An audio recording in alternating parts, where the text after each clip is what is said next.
Ito yung isa sa mga halimbawang tinatakbo sa Eurobasket na wala mismo sa NBA.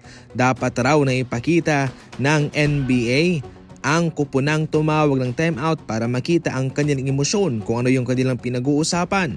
Heto nga mga idol, sa isang Eurobasket, tumawag ang team ni Luka Doncic na Slovenia ng isang timeout. At dito ipinakita mismo ni Luka ang kanyang pagiging leader mindset sa kanyang mga kasama.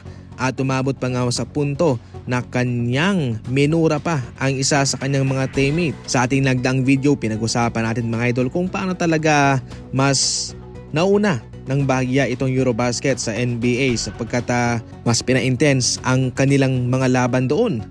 Bawat laban ay parang pang-finals na ang atmosphere.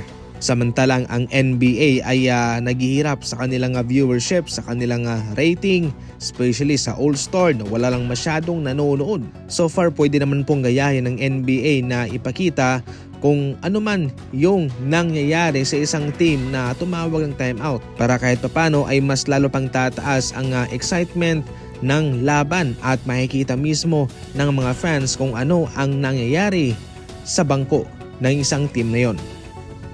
Naging epektibo naman ang pagturo ni Stephen Curry sa isang kaibigan niya habang ito'y nagsushooting. Sa unang mga tira ay hindi nga ho naipasok ng kaibigan ni Steph ang kanyang mga tira.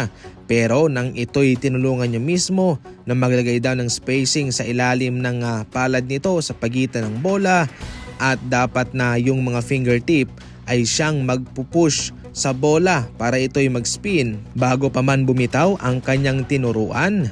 Sinabi na mismo ni Stephen Curry na yes sir, na ito'y papasok na at yun nga, pumasok na. Napaka-importante na ating matutunan ang tamang shooting, ang tamang pagbitaw ng ating kamay sa bola. At kung si Stephen Curry ang tumuturo sa iyo, syempre matik na napaka-epektibo niyan sapagkat greatest shooter yan sa NBA sa buong mundo sa 3-point line. Ang nakakamanghalang ay bago pa man niya bitawan ang bola ay sinabi na mismo ni Stephen Curry na ito'y papasok. Nasa 4 hanggang 5 milyon ang estimated na dinedemand nitong si Ben Simmons para siya'y pumasok o sumama sa isang team. Ang kanyang nagdaang deal para sa Clippers ay 1.1 million lamang, napakababa. Kaya walang sino mang team ang magbibigay sa kanya ng 3 million to 4 million o up to 5 million na kontrata sa isang taon lamang.